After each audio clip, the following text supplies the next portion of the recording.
And I will say that the current administration is prioritizing defense spending. So we're moving into an era that we're really going to be able to close those resource gaps uh, that we've previously had to actually assume and accept risk on. And as we are getting additional resources to shore up the defense industrial base, the Secretary of Defense's three priorities are to restore our warfighter ethos, rebuild the military, and reestablish deterrence. So those three priorities fold really well. And as far as a location like Guam, being that place where, as we're rebuilding the military and able to close these supply chain gaps and part supportability gaps, having the storage on an island or on several islands, because you would want to Yes. distribute that from a risk factor as far as being a target. But that will be instrumental in being able to support agile combat employment. Alpha Day, it's your innovation coach, Rob Jackson, and welcome to another edition of the Innovate Guam podcast, the podcast where we explore all things innovation, technology, and improvement on the island of Guam. Don't forget to like, subscribe, and follow me on YouTube, Facebook, LinkedIn, Instagram, and Substack. My podcasts drop at the beginning of each week. And be sure to check out my Innovate column in the Pacific Daily News every first and third Friday of each month. All right, our guest for today's episode is the commander of the Air Force Sustainment Center. He leads 40,000 people managing $27 billion in facilities, $26.8 billion in inventory, and $16.6 billion in annual operations. He oversees depot maintenance, supply chain management, and sustainment support for the United States Air Force worldwide. Throughout his career, he has commanded units at the squadron, group, wing, air logistics complex levels. He is a former White House fellow and special advisor to the Vice President of the United States of America on defense and intelligence policy. He is a former maintenance officer for the United States Air Force Thunderbirds and is a graduate of the United States Air Force Honor Guard. His education achievements include a bachelor's degree from the United States Air Force Academy, a master's degree from George Washington University, an MBA from MIT's Sloan School of Management, plus numerous advanced military and leadership schools. But moreover, this man is a friend, a mentor, and a role model to me. In fact, he has been a mentor and a big brother to me since the time I was 17 years old. Ladies and gentlemen, I give to you Lieutenant General Stacey T. Hawkins. General, Hey, welcome. Coach Rob, how's it going, man? I tell you, uh, Mama back home in Louisiana would just say that's just big head Stacey Hawkins. Hey, Well, great to I'm see you, man. so happy to have you on as a guest on the podcast, and I can't wait for an outstanding discussion I'm sure we're going to have. Yeah, 37 So years, man. It's great it's to see been a you. long time. It's It's been a been a long long time. time. So we have a tradition here on the Innovate Guam podcast. We kind of start off with some icebreaker questions, kind of get a sense about where your head is at in terms of innovation. So I want to start off with kind of the first question. What's your definition of innovation, and what does innovation mean to you? Yeah, I tell you, I appreciate that question, Coach Rob.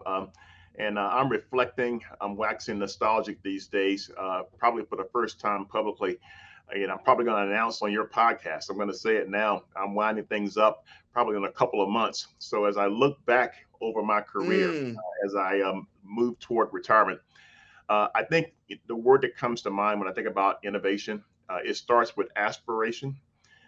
It's mm, aspiring to be to a better to be place, aspiring toward your dreams. And you do that by thinking through how, and the how comes in with how you innovate, and particularly for our organization in the Air Force Sustainment Center, how you build a culture where you can have a culture that promotes and fosters individuals' ability to think freely and to offer ideas and to present their ideas to higher echelon leaders without feeling like that they're being suppressed. And I think that if you truly see an innovative organization, those are organizations that do that well. And it starts with good, positive culture where people feel empowered to think in and really consistent with the goals of the organization and the vision of the organization. And that's what we've tried to do here in the Air Force Sustainment Center. So it all starts with aspiration and thinking about reimagining ourselves for where we want to go to that to be place. Outstanding, sir. And thanks for that scoop, that breaking news. So congratulations on an outstanding career. Thank you for your service to the nation. You know, I look at your career and I tell people that you've been like the poster child for the Air Force. You are the Air Force poster child. You did just an amazing and an outstanding job throughout your entire career. And thank you for all of your service and sacrifice to the nation. Hey, well, it's been a pleasure. I was reflecting last night. There's no place I would rather be during the prime of my professional life other than serving and wearing the nation's uniform. So thank you for your service as well. You know, we did at least probably 2/3 of my career together in uniform. And so I just feel fulfilled and just very grateful to the nation to be able to do this purposeful work. Absolutely, absolutely. I tell you, it's kind of timely looking back on your journey of this long and successful career you had. You know, what motivated you to pursue a career in the United States Air Force?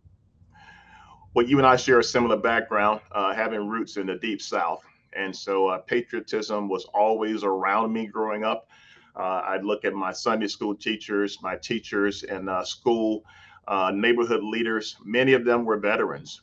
And so I Mhm. always saw serving in the military as a pathway to serve something larger than yourself. Also, from a just aspiration standpoint, I saw it as a way to see what's beyond the great state of Louisiana, and I knew the military would create a pathway. But I also have an uncle.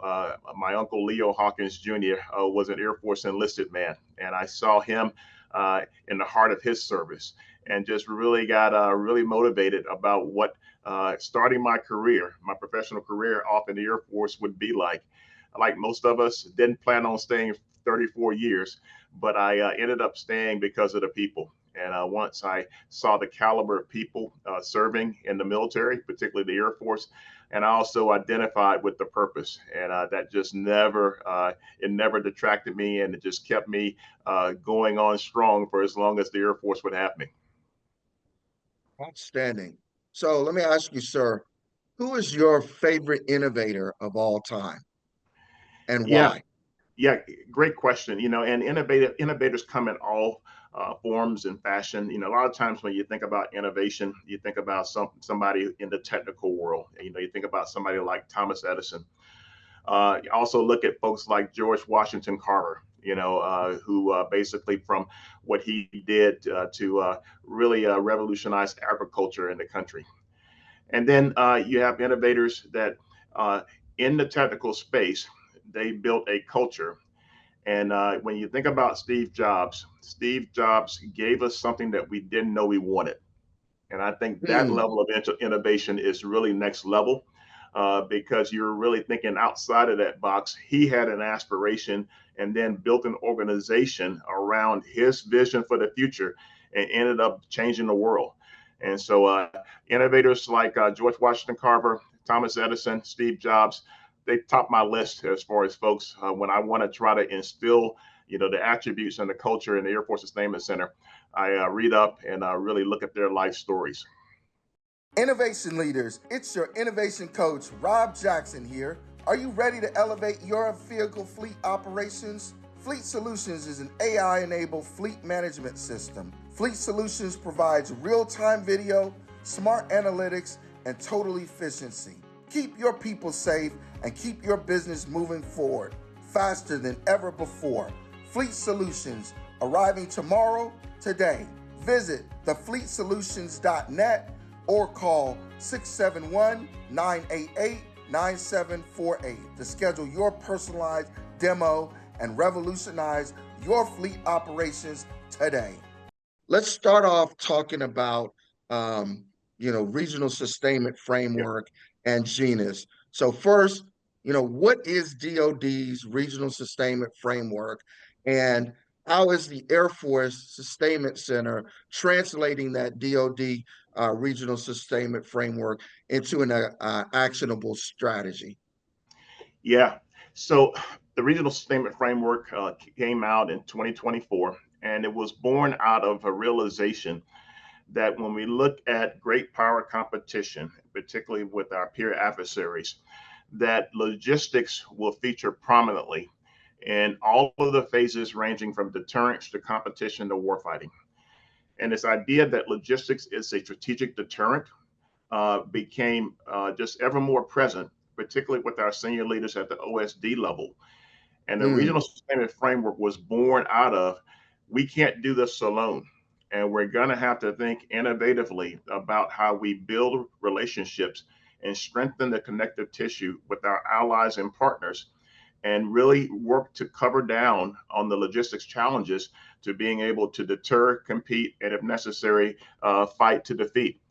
And so around that time, and not saying that we came before the RSF, the Regional Sustainment Framework, but I installed a good friend of ours, Major General Kenyon Bell, who is now the Air Force's Director of Logistics. And after we installed him as the commander of the Ogden Air Logistics Complex, which is one of 3 depots that falls under the Air Force Sustainment Center, I said, Kenyon, I kind of see where the tide's turning. We're going to have to think through how we project the capability and capacity of our air logistics complexes, but also our supply chain. How do we project that beyond the CONUS? We had an example of that 40 years ago. We stood up the Support Center Pacific at Kadena Air Base on Okinawa. And that has been in place for about 40 years, doing great work, but mainly scoped to the mission there at Kadena. But this concept that we were spawning, and we came up with the word genus. If you go back to 9th and 10th grade biology, you learned about genus and species. And if you break the word genus down to its etymological root, it really means to spawn something. So genus stands for Global Enterprise Network for Universal Sustainment. And the whole tenet is, how do we take this enormous capability and capacity that's within the United States, not just with the Air Force, but looking at our sister service depots, and how do you actually project that and proliferate it, particularly across the Indo-PACOM theater? And that's really where we started to focus on first. We traveled to PACAF headquarters, Pacific Air Forces, and we align ourselves with their theory of victory. And we say, where do you need capability and capacity? And then we sought to do visits and surveys to go and build those relationships. So the way I see genus, I see it genus spawning under the regional sustainment framework. And we work closely with the Office of the Secretary of Defense to make sure that we're aligned with those genus principles, which are to, first of all, expand and enhance repair capability.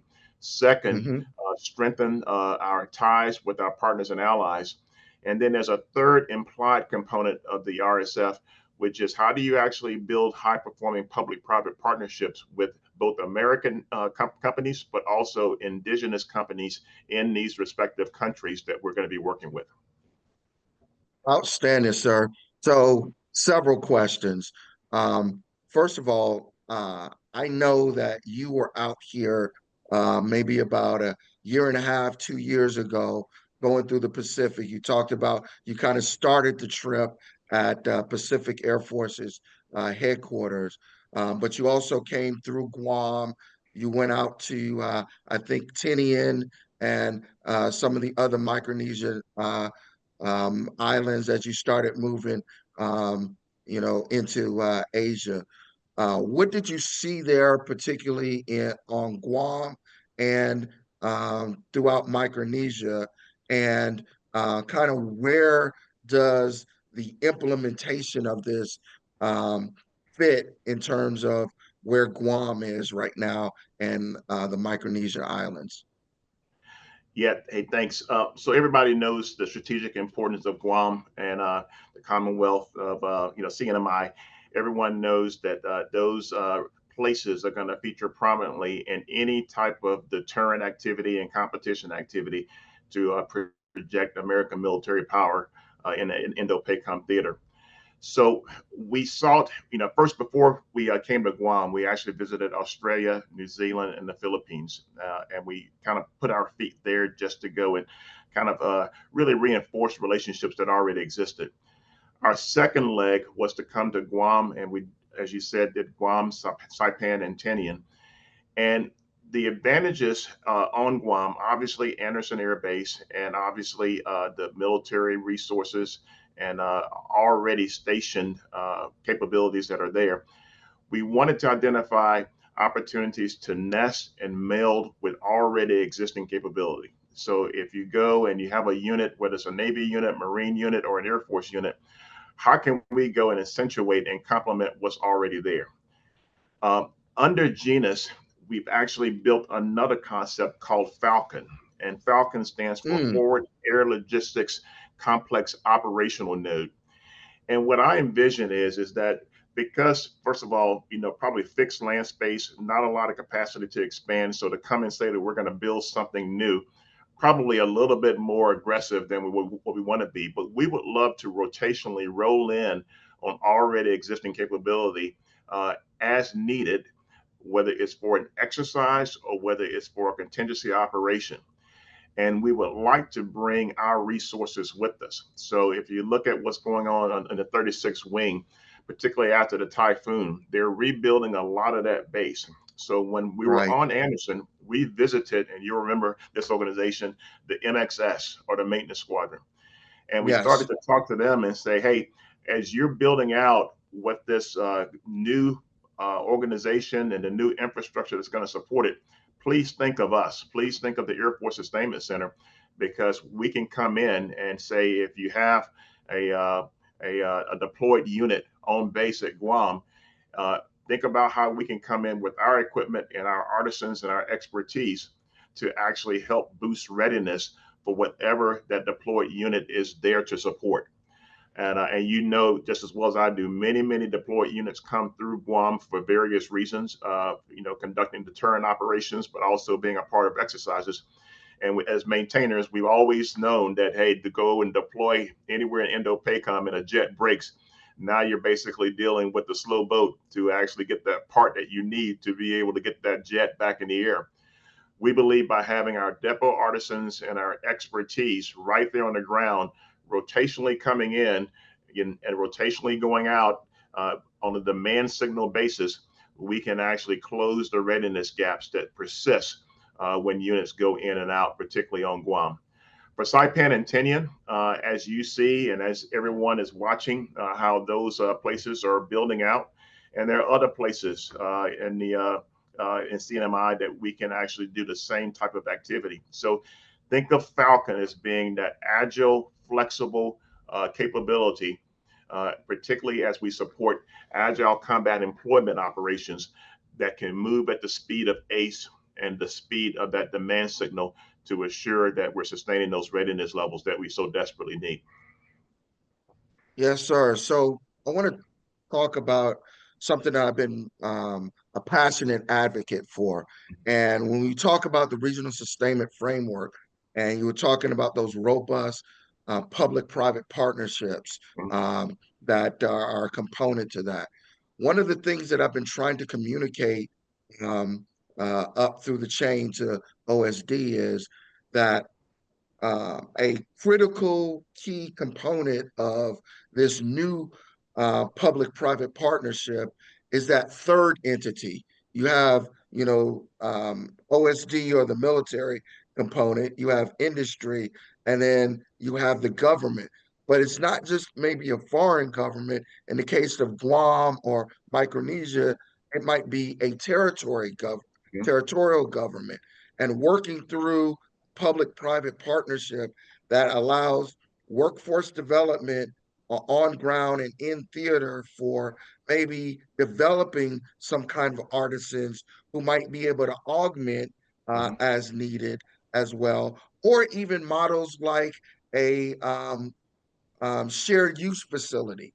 If the government of Guam provided a shared use facility and invested in that so that when the Air Force or another service came and fell in and had industrial support needs, had repair and overhaul needs, they could use that facility as a prime location to do that overhaul work. What do you say to that? Do you see that Yeah, as a viable concept? absolutely, Coach Rob. So, I met with the governor when I was there. Is Governor Guerrero still the governor? He is. Yeah, yeah. So Yes, I met with Governor Governor Liu. Guerrero and we talked about some of this. Um, this is a model that has been basically in place for 60 to 70 years in the continental United States. And again, I didn't talk a lot about the Air Force Sustainment Center, but you mentioned it, 40,000 people. We have 3 depots, 2 supply chains, and we have 3 installations. And CONUS, continental United States, those installations are in Utah, Oklahoma, and Georgia.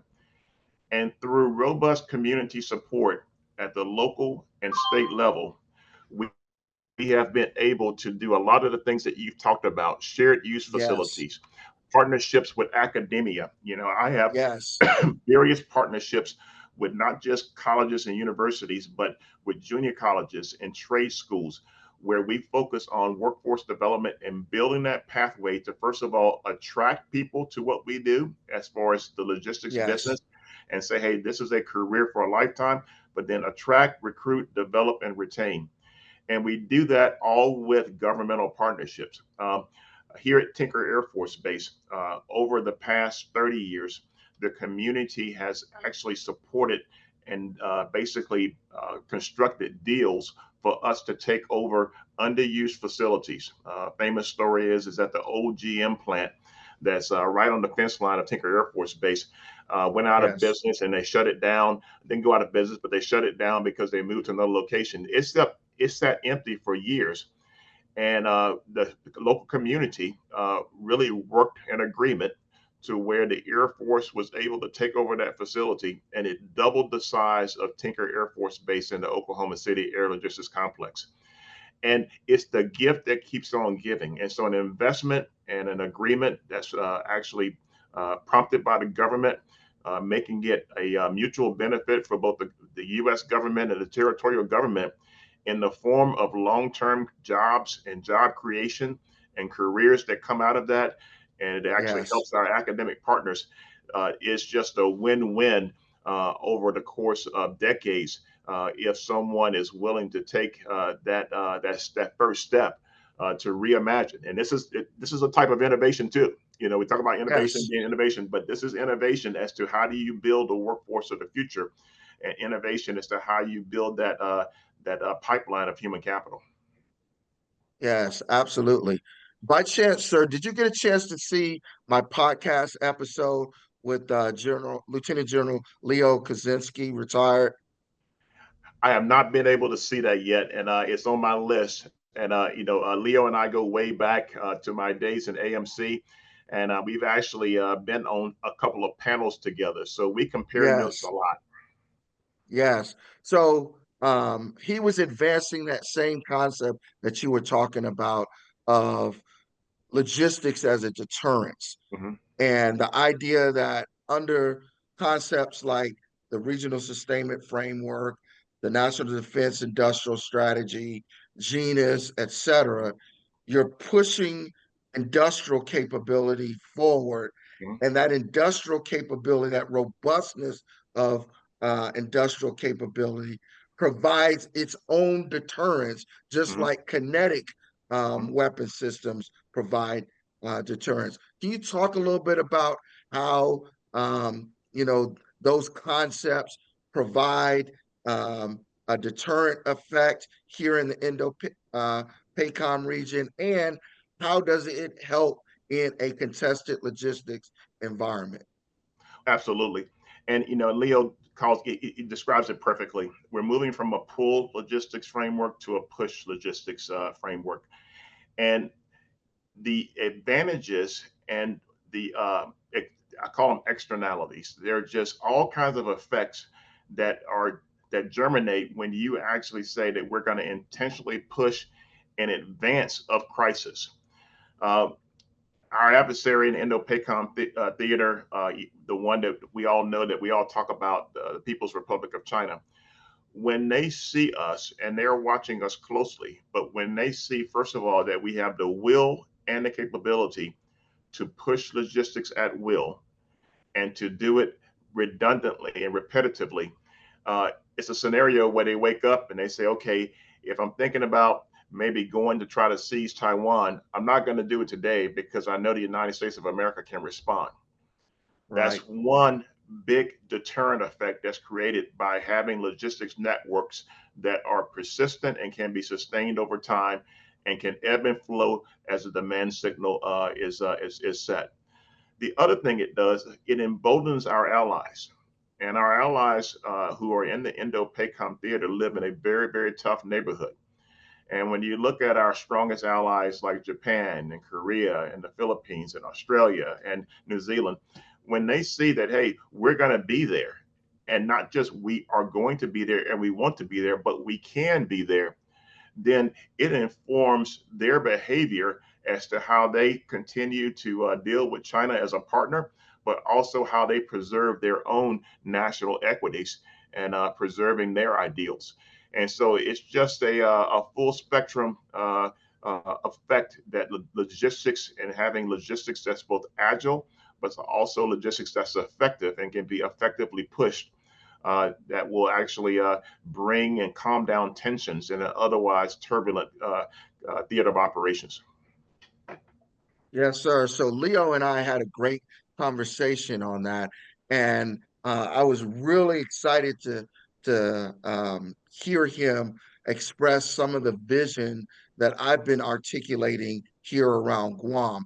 This vision of like developing these cottage industries for sustainment, if you will, Mhm. um, on Guam and throughout Micronesia. Long has Guam been kind of a forward base, if you will, and Guam was content and happy to get the benefits of, the construction buildup for, having base and housing forces here and having military members and their families stationed here and spending money on the economy. But now, what we're trying to challenge the community to do is this is an opportunity for entrepreneurship and innovation. What if we develop these cottage industries outside of the gate to support the forces inside the gate, so that that robustness of the spirit of the national defense industrial strategy and regional sustainment framework can really come alive, and you can actually exercise some of these public-private partnerships through those mechanisms. And then now you have a real deterrent that, People's Republic of China is looking over the ocean and saying, wow, maybe I don't want to do that. You can take it to the extreme of, like, for example, unmanned systems, whether they be aerial systems, surface systems, or underwater or undersea systems. There's no reason why you might can't push out manufacturing and sustainment capabilities of those kind of systems on Guam and throughout Micronesia, close to the fight, and be able to really have those swarm effects that we're looking for in terms of some of the employment. What do you say about those kind of things? Yeah, and Coach Rob, I would add storage to that. One of the gaps that we persistently see, as far as particularly given the environmental factors on Guam, everyone knows, saltwater effects, corrosion. Whoever can actually crack the code on how we can store equipment and classes of supply in the Indo-PACOM theater, uh, that that place, that territory, or that community will have a very viable role in being able to support the defense capabilities that we're trying to field across the theater. So that's just one. As you talk about what can you do outside the gate, Yes. storage is one of those things that I didn't whoever, think about storage. It's kind of unsexy, but oh it yeah, is very important. very, It's very very important important to, yeah, because that, because as we look at particularly supply chain, we have readiness spares packages, and you know, and I will say that the current administration is prioritizing defense spending. So we're moving into an era that we're really going to be able to close those resource gaps uh, that we've previously had to actually assume and accept risk on. And as we are getting additional resources to shore up the defense industrial base, the Secretary of Defense's three priorities are to restore our warfighter ethos, rebuild the military, and reestablish deterrence. So those three priorities fold really well. And as far as a location like Guam, being that place where, as we're rebuilding the military and able to close these supply chain gaps and part supportability gaps, having the storage on an island or on several islands, because you would want to yes. distribute that from a risk factor as far as being a target, but that will be instrumental in being able to support agile combat employment. That's great insight, sir. Thank you for that. Okay, so let's kind of move on to kind of the next area of discussion. Let's talk about the Air Force Sustainment Center's 2025 strategic plan. Yep. The plan has 4 lines of effort. Can you quickly talk through each line of effort and discuss which line you think will deliver the most transformational impact? Yeah. So the 4 lines of effort actually nest and connect well to my 4 priorities. That was intentional. I came in 2022, and on day one, I laid down 4 priorities, and then we built our strategic plan and the lines of effort. Different words that I'm going to go through right now, but they are very well nested and tied to those 4 priorities that I came in on day one and challenged the organization to move toward. The first priority is produce the promise. And you've been in our business, and you know, depot maintenance work is tough business. And we have these large industrial factories that produce aircraft. We actually have 16 plus weapon systems. If you go to Utah, that's known as our fighter and nuclear depot because they do the preponderance of our fighter aircraft, F-16, F-22, F-35, but they also perform work and sustain the Minuteman III weapon system. Where I'm sitting today is the bomber, tanker, and command and control depot. And then out at Robbins is more of your strat airlift, tactical airlift. They also do work on the F-15. There's probably a story behind why the F-15s at Robbins and not at Hill, but that's a story that's for a separate day. But producing the promise is our mantra. And our culture, which I think we're going to probably talk a little bit about. You said earlier, we're going to talk about the art of the possible, but producing to the promise of our warfighters. And a little inside baseball, we've sometimes confused the promise that as to who that promise is coming from. And over the past 3 years, I've really made a special effort to say, hey, we are focused on our warfighters every day. And it's not what we may see as far as the program office saying, hey, here's the Yeah, commitment and the requirement. It's what that warfighter who is a combatant commander and that JFAC or CFAC who's supporting that warfighter, whatever that operational requirement is, that's our goal. And if we can't yes, meet it, doesn't mean that we move the goalposts. We say that's our goal, and then we elevate the constraints that are in our way to meeting that goals. That's why produce the promise is so important. The second one in the strat plan, they talk about developing people, but my second priority, not second in order, but just the second one I laid out, people make it happen. And our competitive advantage is out of those 40,000 people that you talked about who form our organization, upwards of 90% of them are civilian Americans. And they are patriotic and they come to work. And I have a problem typically every quarter that on my desk, I have an inch thick of letters to sign. And that those mm, letters are commemorating folks for 40 plus years of service. And so, first of all, it takes a lot of time to do that because I hand signed every single one of them. But it also brings up the importance that, hey, these are folks who've been with us and stayed with us for a long time. And we don't pay top dollar. You know that as well as I do, but they stay with us because of the mission. And as those yes, folks move on, talking about earlier, workforce development, and this is why Genus and looking at places like Guam to manifest Genus is so important. We got to bring in that next generation of artisans and experts to do this work. And they're not all going Yes. to come from Oklahoma, Georgia, and Utah. They're going to come from around the world, where we have particularly U.S. territories and folks who can actually work and perform this work on American military aircraft. And so people make it happen, and we live that creed every day. And we do it by, first of all, recruiting folks aggressively. I call it the LeBron James strategy. We can't afford to wait till folks, are 18 years old. We got to be in the junior high schools. We got to be Mhm. where the kids are making those decisions as to what they want to do, influencing young folks to join and take advantage of trades.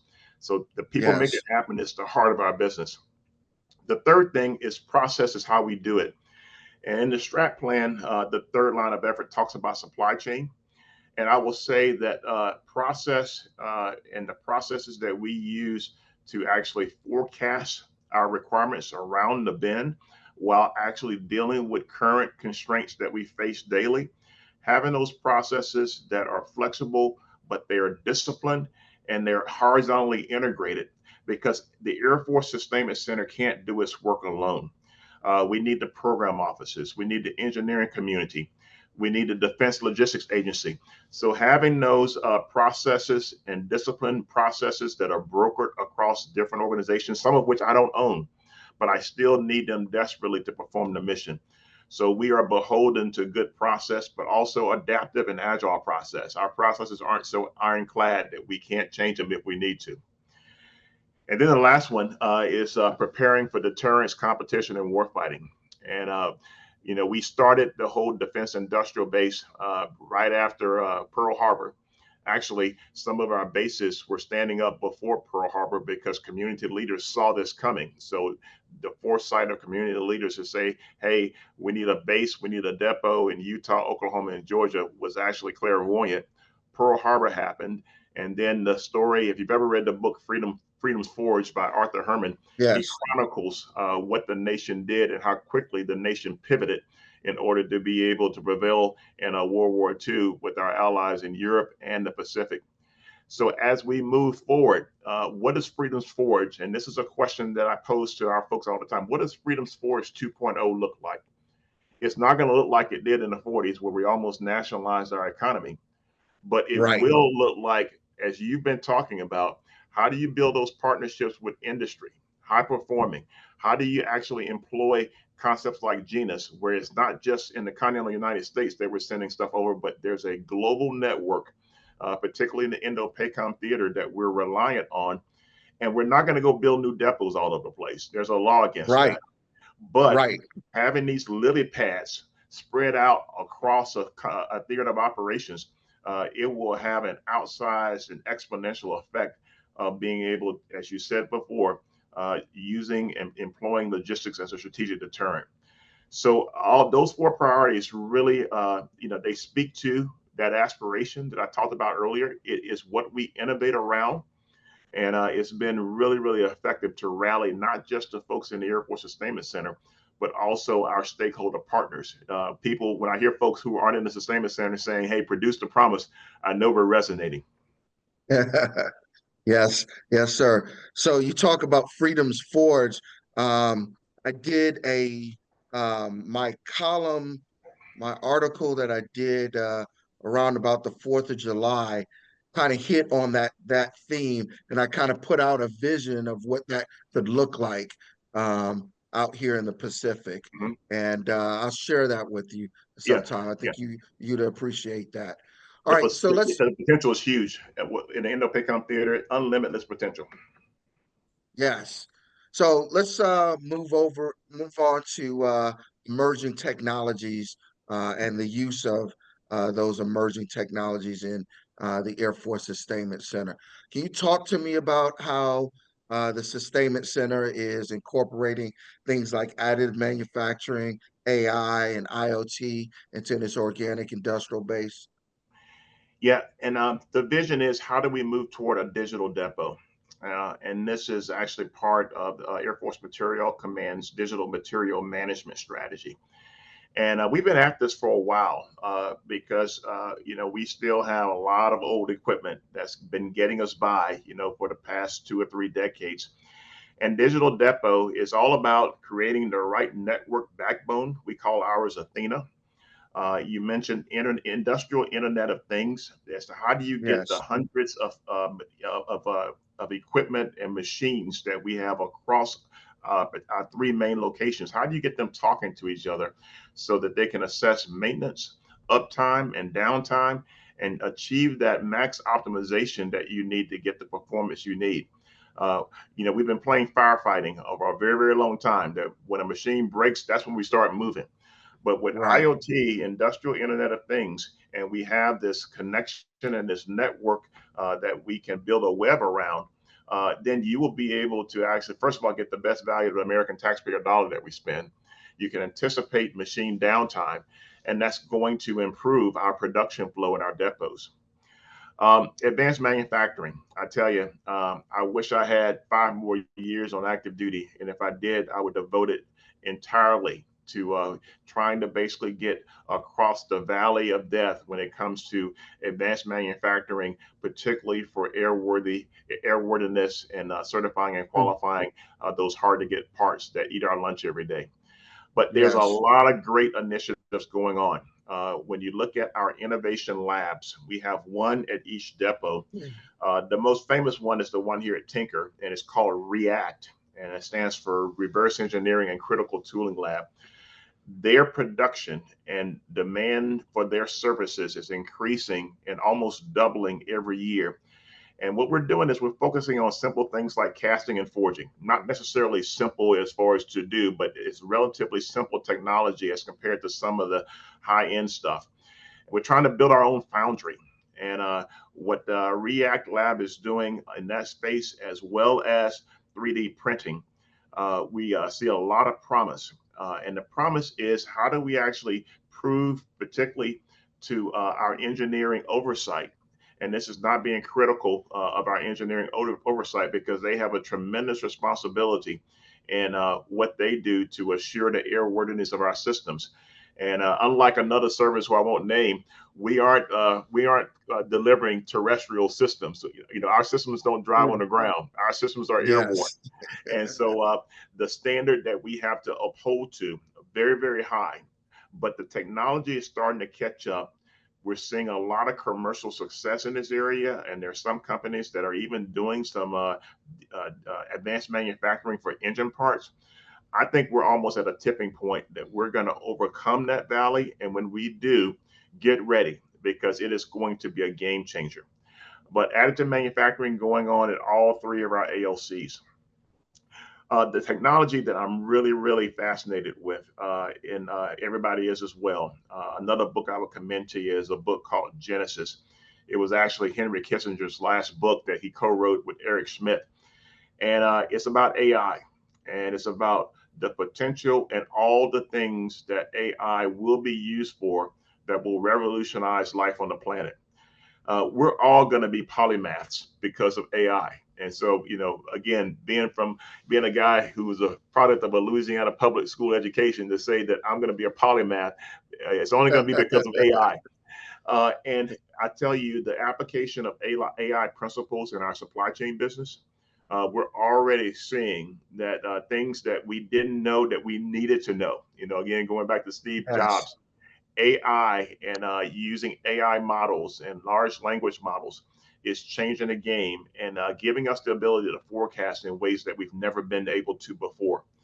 And again, that basically allows us to be able to anticipate challenges and to reduce constraints before they happen or eliminate constraints before they happen.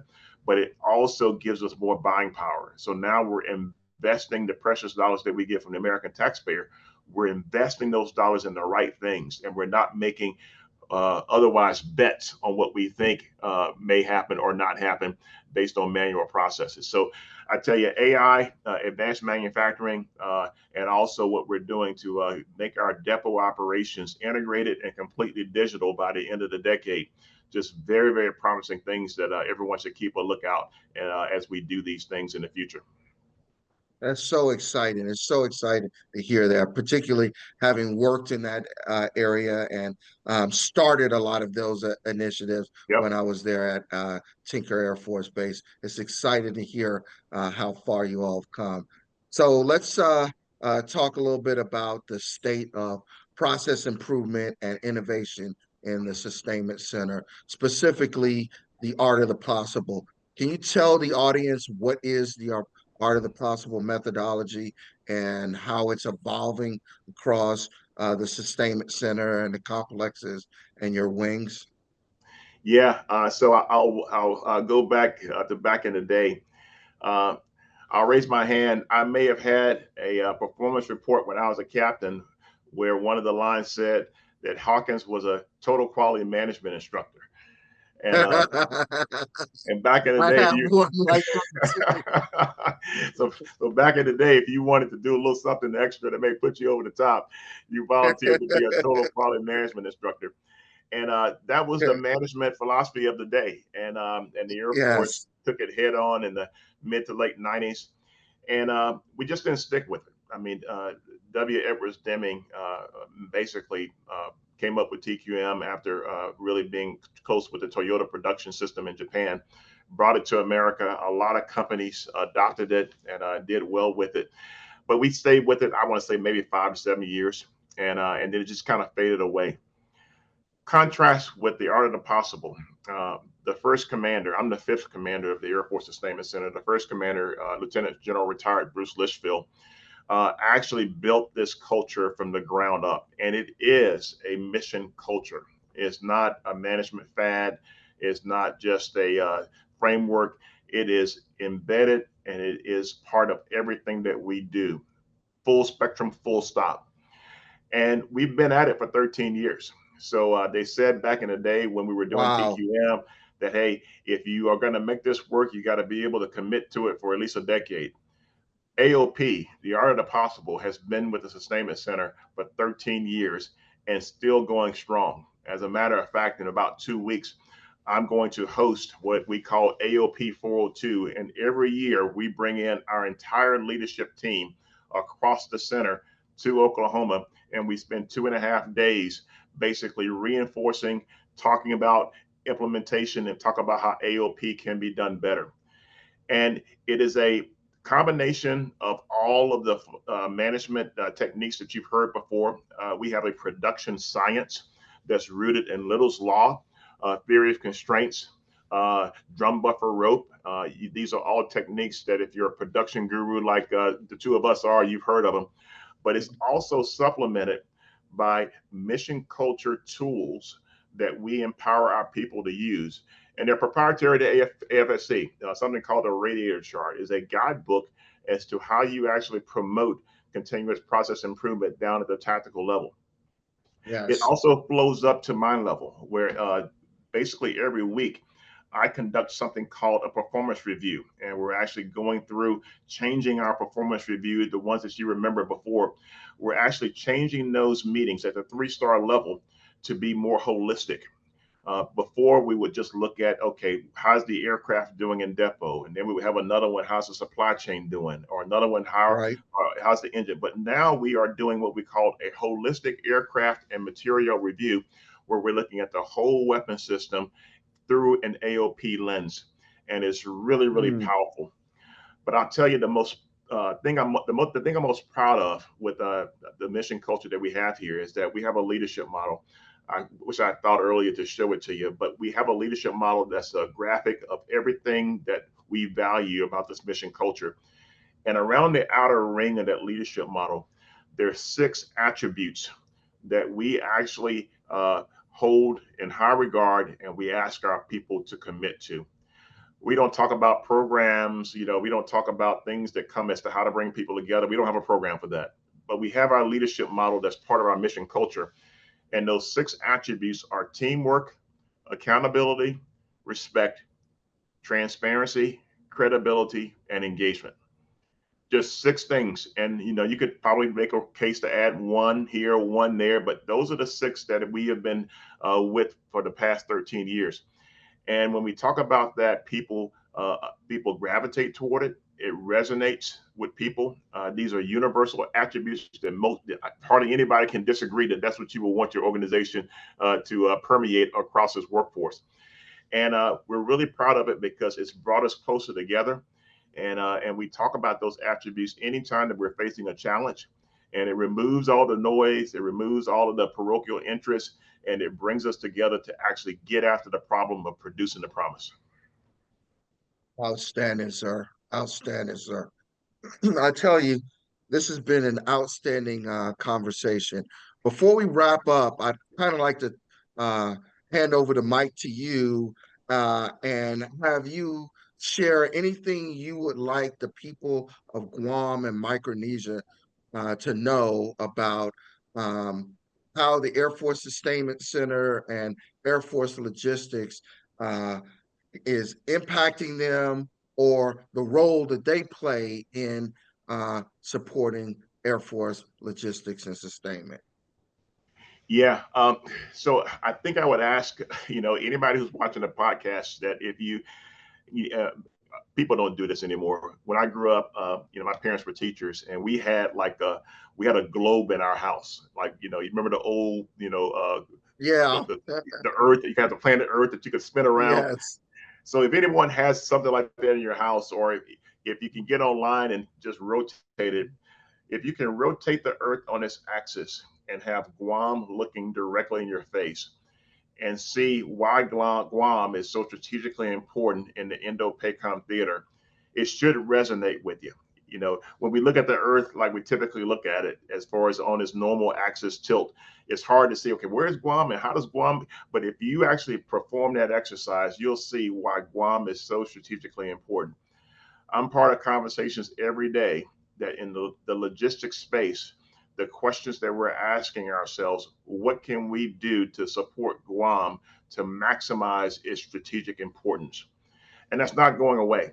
That was the case,